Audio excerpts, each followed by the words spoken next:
Matiang'i.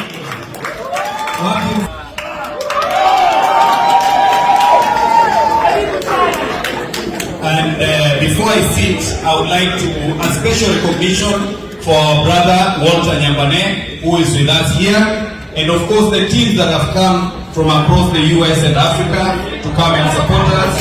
Our brother Mutembei from New Jersey, you are next, will be coming to New Jersey and the various other states. Asanteni sana, welcome Your Excellency.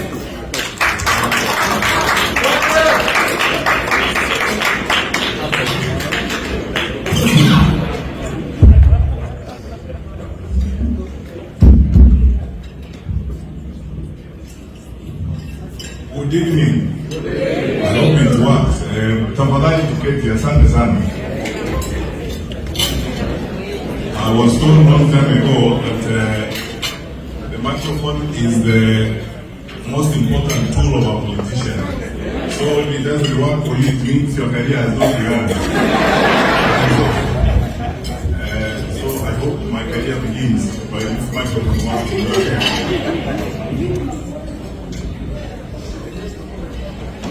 Okay, fair enough, somehow. First of all, I want to... Okay, very good.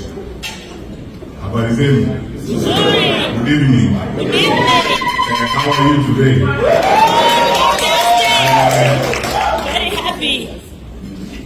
I told you a long time ago, but be very careful. What you say and how you behave when you are excited. As many of you know, and this is something I've been criticized about a lot, I don't smile a lot. Because the world is about serious business, I'm a very serious person. But today I'm very excited, so I'm going to use the words and advice I got that time. Be careful what I say and how I behave when I'm excited. First of all, let me begin here. I want to very sincerely thank the Lord for the opportunity He has given us for this day. Quite frankly, many of you in this room know we've had a lot of back and forth on whether or not we are going to be here. When we finally agreed to meet, I was told we have a big meeting tomorrow.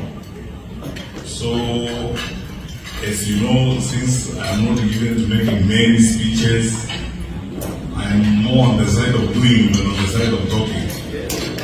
Then,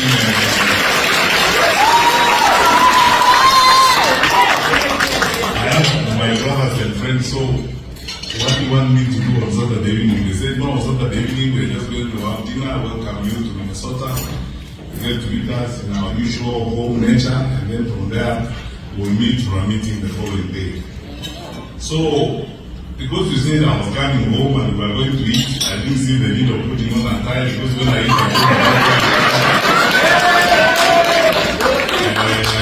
I almost arrived in slippers, because I was saying we're just going to eat, and I don't have to dress in a manner that is reveling food. So let me just arrive, you manage yourself. But anyway, here I am. I want to thank all of you, the organizers of this meeting, my brother Makori and my team, our national team that is here, that is coordinating us in the diaspora, my brother Maura and your wonderful wife, Dr. Weche, brother Pande, and all of you wonderful people in the national team. I was trying to count the number of professors in this room. Then I again lost count. I never sat, after when I taught at the University of Nairobi, I never sat in one audience with the number of professors such as are in this room tonight. No wonderful people, all of you were educated. You know, Dr. Lina, I wish your speech was the last one, because you said everything and then we go after that. My brother Dr. Karanja, thank you so much indeed for the effort that you have made to be here. Your worship, the mayor,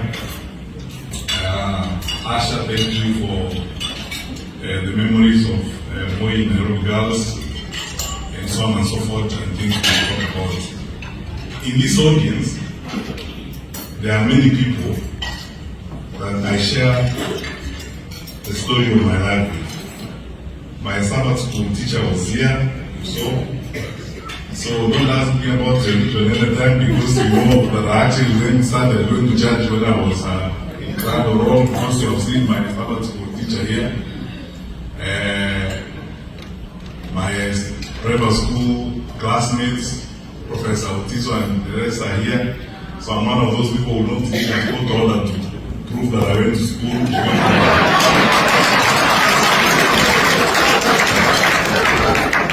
You know, when we started messing up with the education system in our country, the day you see people going to court for a judge to confirm that they went to school, you know we have a problem. Because how can you have been in a school where there's nobody who plays as a classmate, you don't have a teacher, you don't have a teacher, you have to wait for the judges to tell us that you actually went to school, right, so on. And you don't need a judge to tell us that you went to school, because you must have a classmate like I do here, and so on.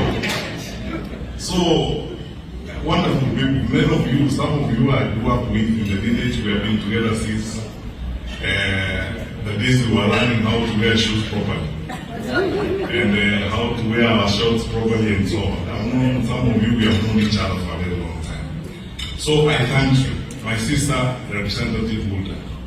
Thank you so much for your attention. And thank you, wonderful people, for your love and the commitment and everything I've seen here tonight. I saw Professor Jalang'o. Yeah, there he is. Thank you so much for your advice, all of you wonderful people. Pastor, thank you so much. I needed to say something earlier, but then I discovered you were in the room, so I need to be also careful about the things I say here. But I was going to say that I've met a lot of people here, including my boyfriends and Hollywood and girlfriends, and I fear the girlfriend leave. But Pastor, it means girls who are my friends.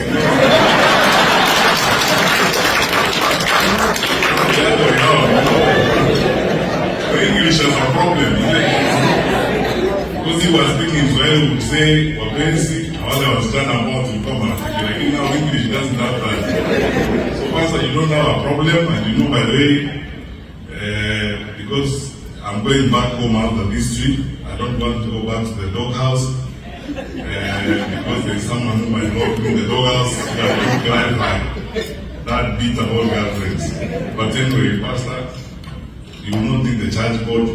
There are girls who are my friends, and so on. So, thank you so much, wonderful people. So, because we are meeting tonight, just while I'm here and get to say hi to each other, I will not be long, and I will not speak much, because I know we have tomorrow. But allow me to start here. And Steve, this will be partly answering your questions. I have been debating a lot recently, and you people will need to understand this. I know you will, but if I speak to you very politely and slowly about this, I know you will begin to understand this. Many of you, especially those that have said grew up with me in my village, know that we grew up from humble beginnings. We were raised by parents who were poor materially, but they were very rich in faith, in love, and their determination and focus on what is right in society. And for the entire time that I have served the public service for 10 years as a minister, for which I thank the Lord. I didn't have anything special. I didn't have to be the one appointed. It's just by the grace of God that I got the opportunity.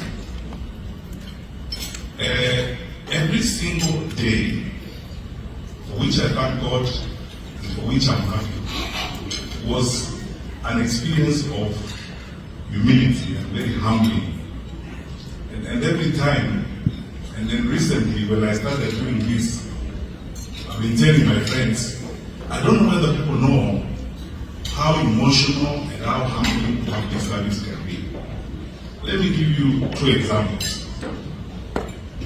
I acted briefly at the Ministry of Lands, and the minister stepped aside. And every day, I would come into the office and you see, how people are suffering and so on. You see crowds of people in areas on the ground floor. So I decided that I would tell my peers and the other people to create a small office for me, so that on Wednesday, on the ground floor, instead of asking one and other people to come up, create a small office for me on the ground floor where I could meet those people who had urgent problems and they thought they would solve. I didn't use the office for long, for this simple reason. I discovered that it was going to become a health issue to me, because it was going to be, you can emotionally, sometimes you hear things, you go home, you can't even sleep. Because you see, when a widow walks to you and tells you that she has lost her land to people because of fraud involving even public officials, and this poor widow cries before you, and she even tells you that, by the way, even the remains of my husband are on that piece of land, and now they have taken it away and so on. So you're solving those kinds of problems, and every time I came across that, I would get into that situation all the time. Even if you have a heart of stone, those things break you. One time we used to have a problem at one of our landed streets in the Rift Valley. So I decided, as I used to, because I believe that work must be done. Like I used to tell people, education is not delivered at Jogo House. Jogo House, we only have fathers and members. Education happens in the schools where our children and our teachers are. So a good part of my week will be spent in schools. And I would wake up without preamble or introduction and turn up at school. And that's how I discovered the challenges and tried to solve the challenges with the teachers, the parents, and the students. Finally, one morning, 2 journalists from the local vernacular station, BKKNEWSKENYATV, after a public meeting, accosted me, really to me, and said, they are trying to get my attention. Said, they shouted in my mother tongue, because they knew that I would have to listen. Said, you have to help this woman. Ask them, what woman? He said, this widow. Said, what they said, they gave me some paperwork and so on. One of those journalists is in this room, James Isham. For you guys, and then this story I'm going to tell you will tell you the truth of the journey that we are beginning. It will tell you the character of what we are trying to do. Finally, this was the story of a woman who had lived 6 years with the husband's body in the mortuary and her grandson's body in the mortuary for 2 years, somewhere in Kiamka. The problem had gone unresolved. Mother had gone to court so many times, and I was shocked, first of all, when I heard about it. So I promised them, as usual, I will get into it. I got into it, I called everybody responsible, including the Minister for Lands at that time. We had conversations, we called in public officials. We discovered, to our horror, what it was, that actually there was no reason why this woman's husband's body was in the morgue for 6 years. It was an attempt by some public officials and some well-heeled people to defraud her, to steal part of her land. For 6 years, and the cultures we have in Africa, she couldn't even go to a funeral in the next village because she is a widow whose husband has not been buried. And 4 years after the husband had died, in the body the husband was still in the morgue, her grandson died, who also could not be buried. So for 6 years, she had lived that kind of life. Husband's body in the morgue, grandson's body in the morgue. She could not bury them. And when we finally summoned all the public officers to the room, I called everybody to my boardroom at the Ministry of Interior. Then I asked some 2 lawyer friends to get to the matter, read the file, went to court. The lawyers, first of all, were shocked that a magistrate actually gave an order to stop the violence in the first place, because there was no convincing basis that upon which this order was given. Then the rest now is history, because we discovered it's a progressive and accumulative story of manipulating and navigating the public sector in favor of the crooks against this poor widow. So I went into this matter with my characteristic energy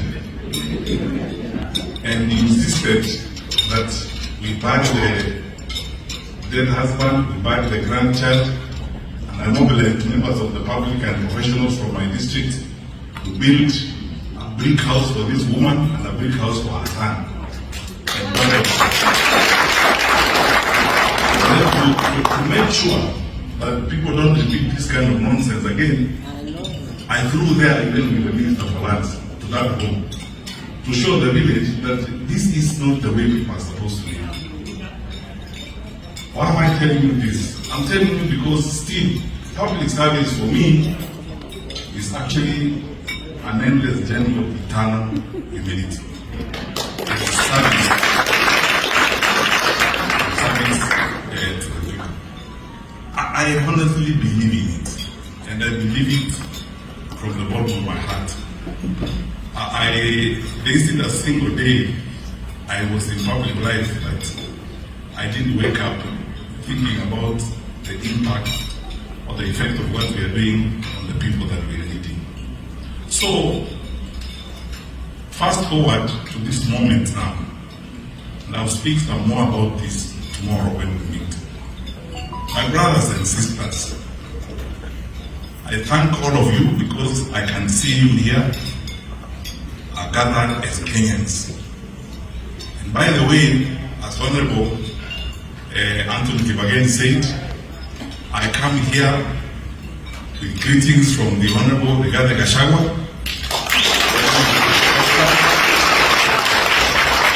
the Honorable Kalonzo Musyoka, the Honorable Martha Karua, my brother Eugene Wamalo. We talk all the time, and we are always, conversing and consulting what challenges such as you guys know. Why is it different now than it has been before? It's different now because our country is facing very unique challenges. Therefore, I have resolved myself, and I think this is the first invitation I'll make of you, that if we are going to make a difference, first in our individual lives, in our communities' lives, and in the lives of the nation, we must first of all be truthful people. Let's be honest. And face the challenges we are dealing with honesty and sincerity. In 2022, I was invited by Bishop Sabit to attend a meeting of the Anglican clergy in Nairobi. We were preparing for elections. And I went there and there was a gathering like this, all wonderful people from the Anglican church, clergy. And I actually promised him that time that because he was going to ask us questions about how we were preparing for elections, yes, by exact order number 1 of 2019, President Kenyatta had appointed me to coordinate government affairs. I will have turned up at that meeting with the Inspector General of Police, with the Attorney General, with my colleague who was in charge of ICT, the Honorable Joseph Michel. We spent the afternoon with the clergy at that time.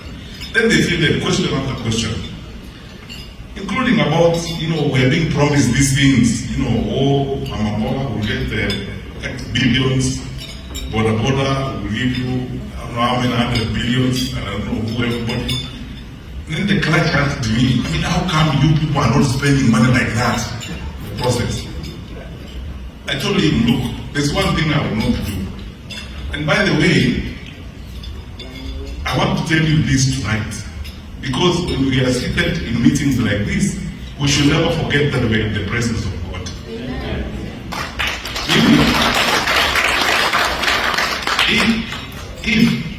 If to get along and to go forward, I'm going to be forced to lie, to start creating things here. Look, I want to be very honest with you. I would rather not get that job. I'm not interested in lying to people,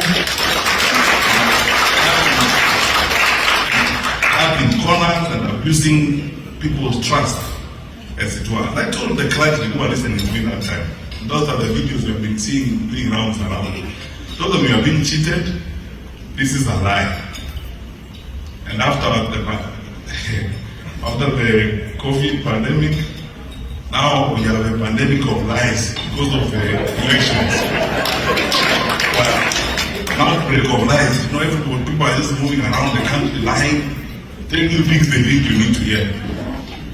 Now, we are about to start that pandemic of lies season 2 in Kenya. You see people flying around the country, talking about empowerment, planes flying here, flying there. Every Friday they are busy. 8 choppers there, 9 choppers there, flying around. My brothers and sisters, don't you ever be bamboozled and lied to by those types of things you're seeing. Our country has got serious challenges. And those challenges, a good number of those challenges are man-made because of bad management and bad decisions we have made in the leadership of the country. And now, drama is being occasioned in the country to hoodwink people, because I honestly believe that if you do your work, you don't need drama. Because the results of your work will be seen. For me, if I go home tonight and sleep, when I hear Asha saying what she said about the exam in 2017, that's enough for me. But I start from the exam that the program was managed responsibly, but the right thing was done. I don't have to occasion drama, around here, jump up and down, go look for witch doctors and all who come and say things. The kind of things that we are seeing. Now, I would like you to listen to me, my brothers and sisters. 62 years after independence, we must now have a candid conversation with ourselves about the future of our country. And don't take this drama.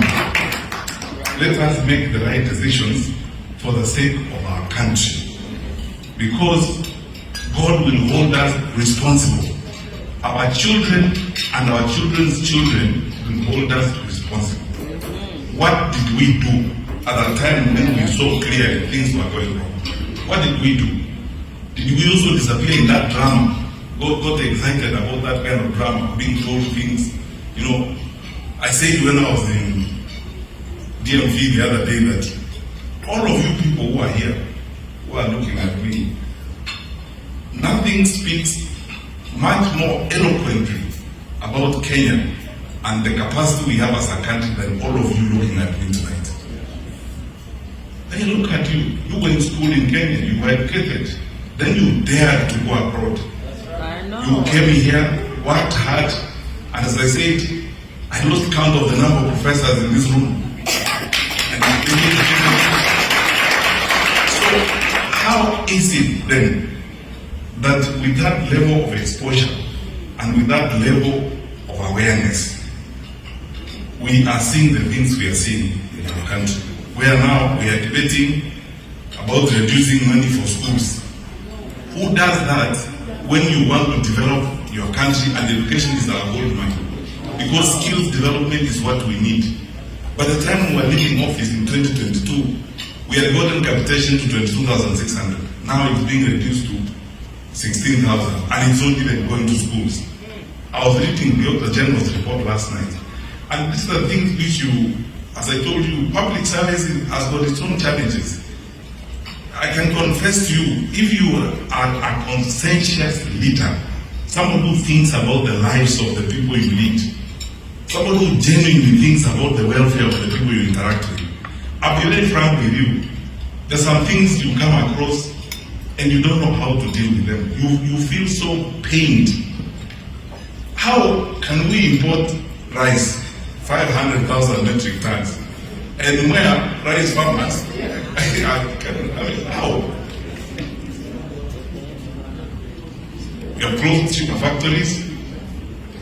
I'm sure if our national leaders went to that side of the country, they would be singing another song and lying and paying people and trying to bamboozle them with helicopters and so on. Those poor cane farmers are still there. We're importing duty-free sugar. Some of it declared unfit for human consumption. So, what is wrong with us?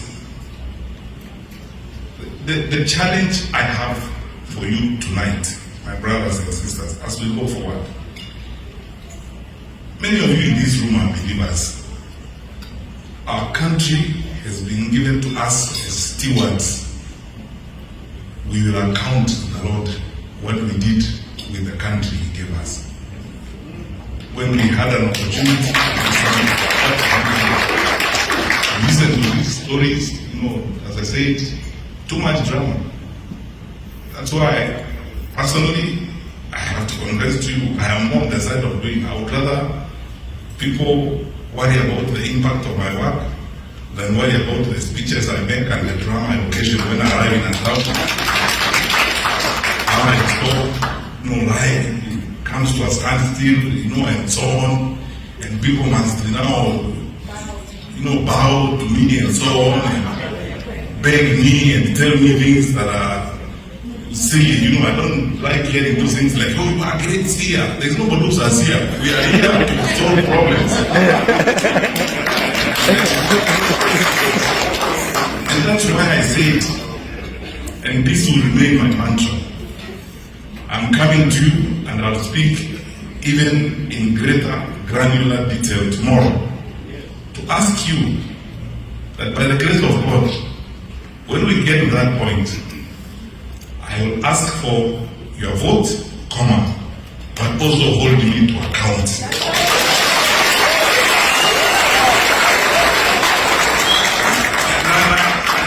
And when you have given me your vote, msiniletee nyimbo kuniimbia msiniletee wimbo kuja mniulize maswali. I want to work. Mimi ni kazi ninauliza. Mniulize maswali. So that then we go forward. So, my dear friends, I won't tire you because we have a date tomorrow and our time is quite spent. As you leave this room and go home, that's we meet tomorrow, and as you meet fellow Kenyans, those you talk to here and those you speak to at home, think about this. The people who have developed their countries, all these things we admire, my dear sister Lina, the systems work here, I agree with you. These people are not from us. They're human beings that just agreed to get stuff done, to get your work done.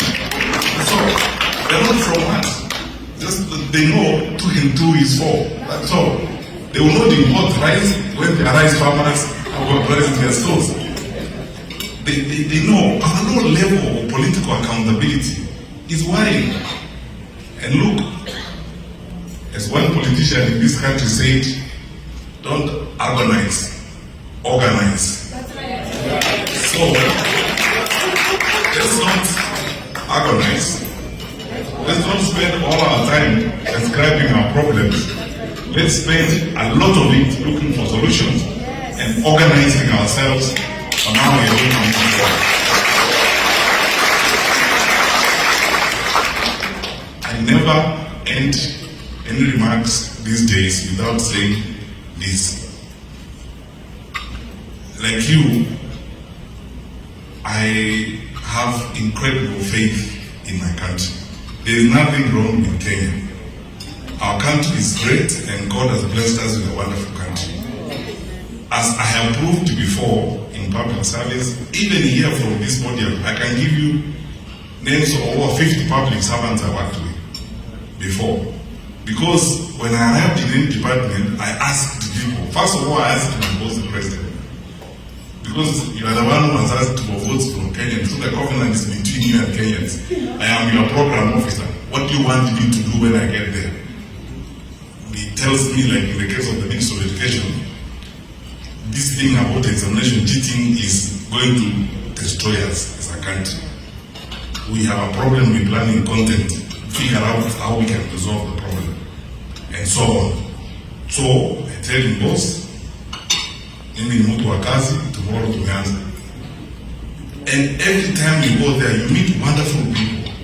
That's when I worked very closely with the late, my brother, Professor Makoa, and all these people. When you sit down, you're brilliant. I mean, we are spoiled for choice. It's shocking that we are performing the way we are in some cases. Smart people who have got solutions. I call in the leaders of the secondary school center association. I shake hands with them. We sit down, we work on solutions. And people have suggestions. All they need is trust. That they trust you as a leader, that what you're telling them is going to work. That you don't tell them today, change it tomorrow, or alternatively, you tell them we are running a free system that's working, but you're the one receiving bribes at night. It doesn't work that way. Because you have to walk the talk, live your word, and nothing beats exemplary leadership. Because people will believe your actions more than they will believe your words. Does it work? So, my dear friends, I believe we have a great country. And I can tell you this without fear of contradiction or any doubt or hesitation. We will build our country. We need to pull ourselves together. We will resolve the challenges we have. We will fix them. And we will move forward. We are a resilient country. Our people are great.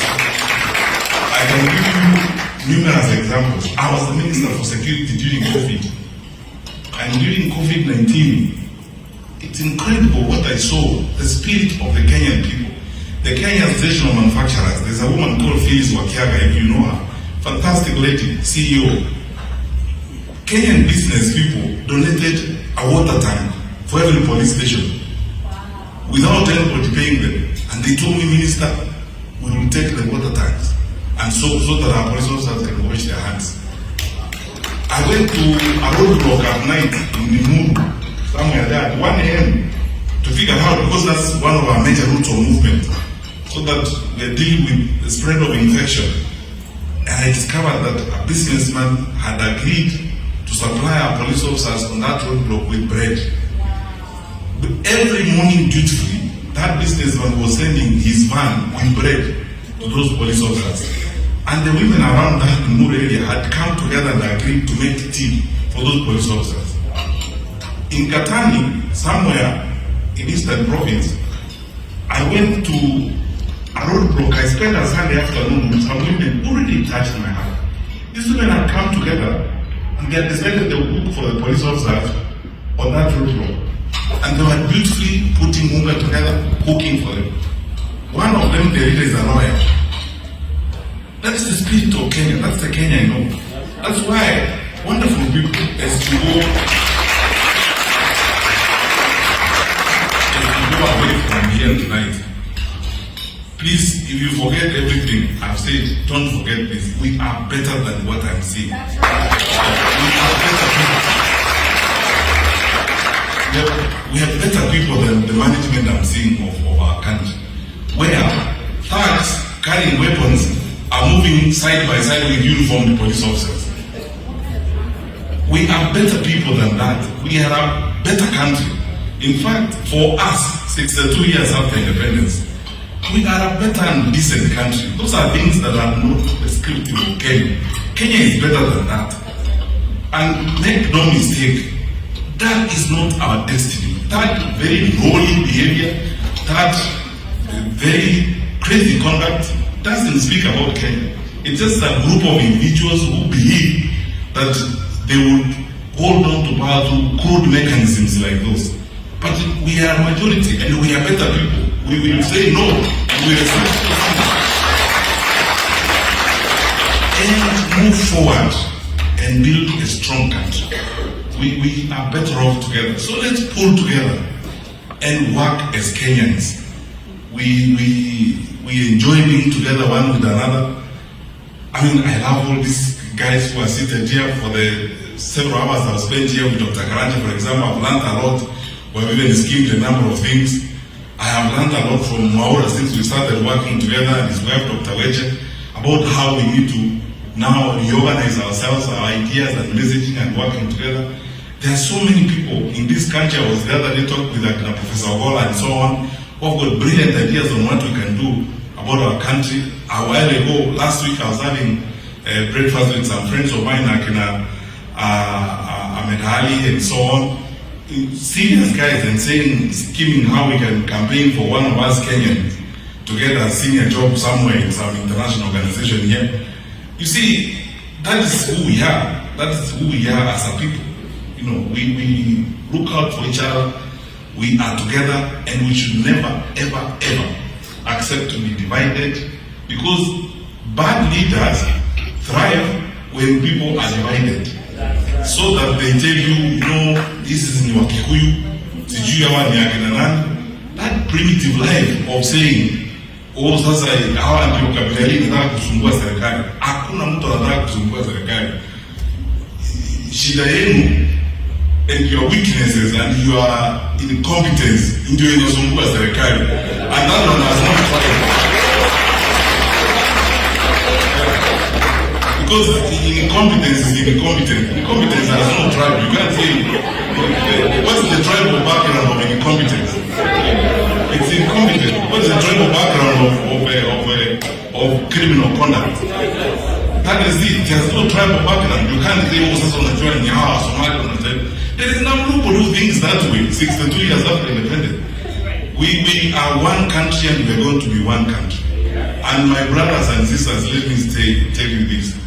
We must say no to those types of things and move forward by faith, armed with the commitment that we must have to our beloved country. And know this always, that as long as we are standing on the truth, and as long as we are moving in the direction of putting our people together and minding the welfare of our country, we will be traveling the direction of God. And that way, we will succeed. So, we will meet tomorrow. And when we meet, we'll discuss some more. Keep encouraging you, my brothers and sisters, also if you are in the diaspora. If this was a sermon tonight, I would entitle it Beyond Remittance. Let's stop talking about remittances. You remit, you are bringing money. We can't love your money and hate your fears.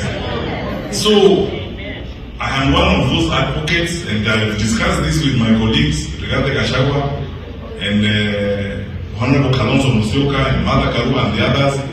If the petition, because last time when we were in DMV, we agreed with Akina Maura and the others, that our petition is going to come from the diaspora to the IBC to increase the polling stations in the US from 3 to 8.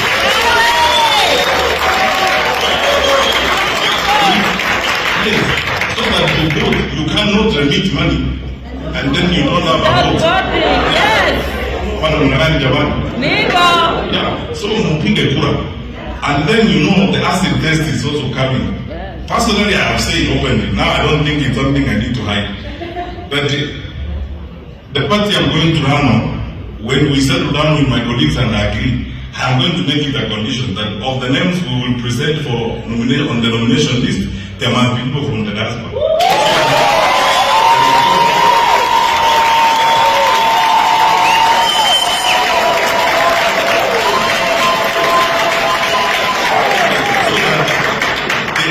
You can go to where these decisions are made. Because you see, mtu hawezi kukuambia leta tu pesa mimi nachukua vile nataka. Hapo unaona baadaye hapana. want you to be there where and by the way, don't focus only on the National Assembly and the Senate. I believe you can occupy, for example, in the city council of Nairobi. We should have nominated them, say who was roots in the diaspora.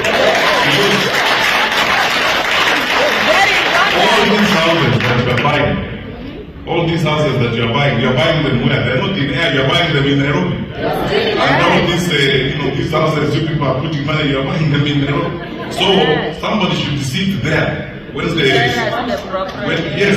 decisions are being made to know how that is happening. And the various councils across the country, because when I was in government, the cooperative bank branch in Kisii was one of the highest recipients of remittances. From here. So you should actually have a nominee in that county assembly to see how the people are. So don't just send the money. Now also send your voice and your vote and participate. And thirdly, your people have got good linkages with leaders in this country. Representative is here, and some of you can talk to the governors in this country and the senators.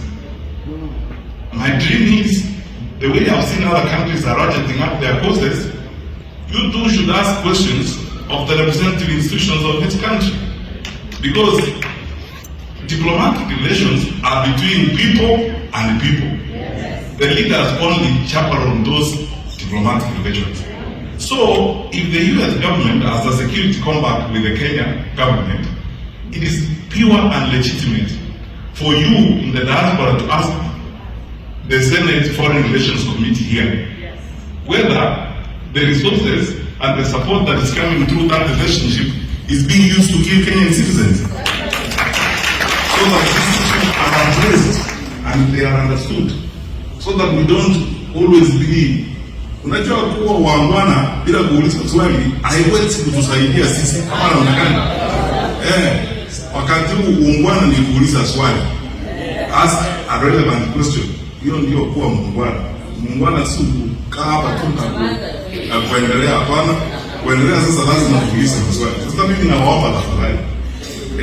Think about these things as you organize yourselves. Participate in the affairs of your country now beyond remittances. And ask the questions that you need to ask.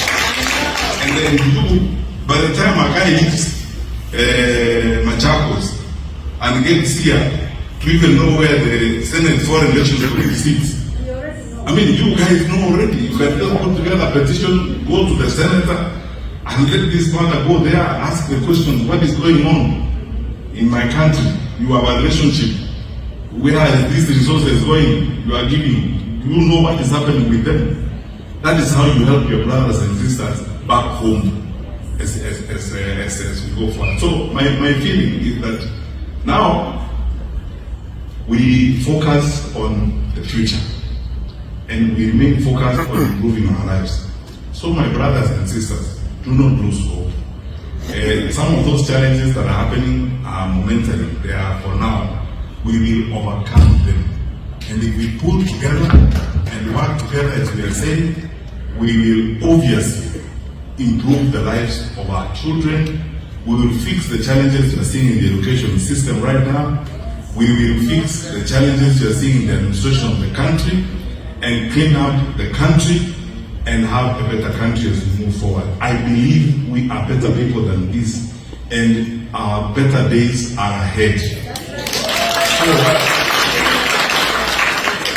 I ask for your prayers, for your support. We'll have some more conversations tomorrow. And as we go forward, these past messages to the others who are not here, that we are one people. We are not a gathering of tribes in Kenya. We are a nation and we are building a country. We should therefore see each other or see ourselves in each other. The challenges that people face in Kericho are the same challenges people face in Nyamira, in Nyeri, in Nakuru, in everywhere in the country. So we cannot be foolish enough to listen to these stories of dividing us as a people. Let's keep together and let us focus on the goal of fixing the challenges of our country so that we can be a better, prosperous, modern nation that God has destined us to be as a one. So, I wish you all the best. Thank you so much, everyone, all of you, national coordinators, the leaders of Minnesota, all of you wonderful people who have made the sacrifices to be here. I appreciate your contribution beyond my words can express. I sincerely thank you. I know that you